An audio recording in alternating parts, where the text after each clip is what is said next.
Descartes' Meditations. To the Dean and Professors of the Sacred Faculty of Theology in Paris. Dear Gentlemen, the reason that leads me to present this work to you is so fully justified that I am certain, when you know its purpose, you will justify taking it under your protection. I believe that the best way to recommend it to you is by telling you in a few words what I have in mind. I have always considered two questions, that of God and of the soul, to be the most important ones that should be demonstrated by means of philosophical reasoning rather than by theology.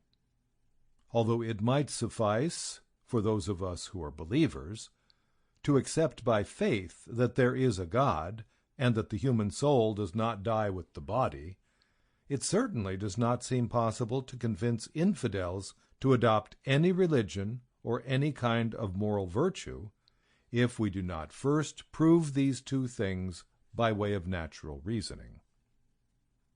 Inasmuch as this life often provides greater rewards for vices than for virtues, few people would prefer what is just to what is useful if they were not deterred by the fear of God or by the expectation of another life. On one hand, it is absolutely true that one must believe that there is a God, because that is taught in the Holy Scriptures. And on the other hand, we must believe the Holy Scriptures because they come from God.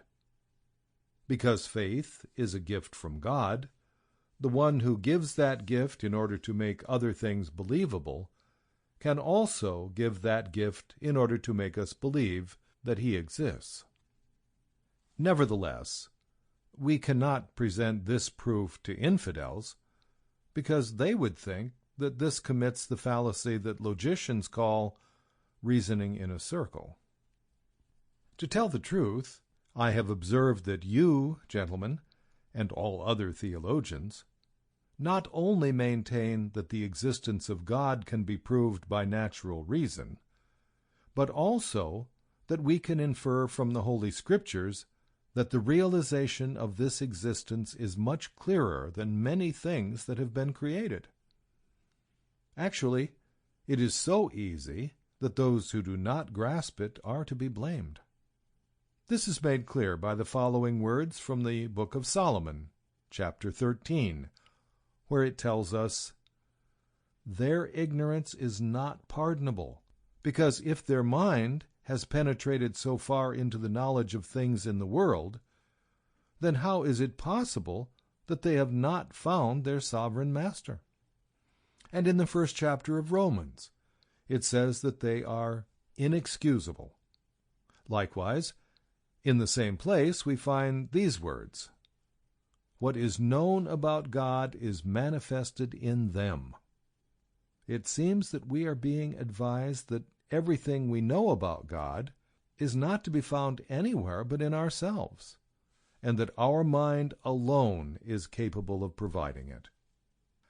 For this reason, I would find it appropriate to make clear by what means this can be done, and in what way God can be identified more easily and precisely than worldly things. Regarding the soul, many people have believed that it is not easy to know its nature, and some of them have even dared to say that human reason convinces us that the soul dies with the body. They claim that only faith can teach us the opposite.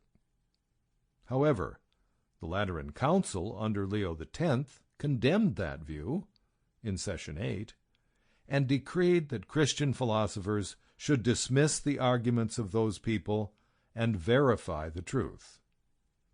I have attempted to do just that in the present work.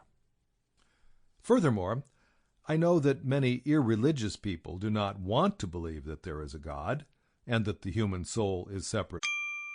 Sample complete. Ready to continue?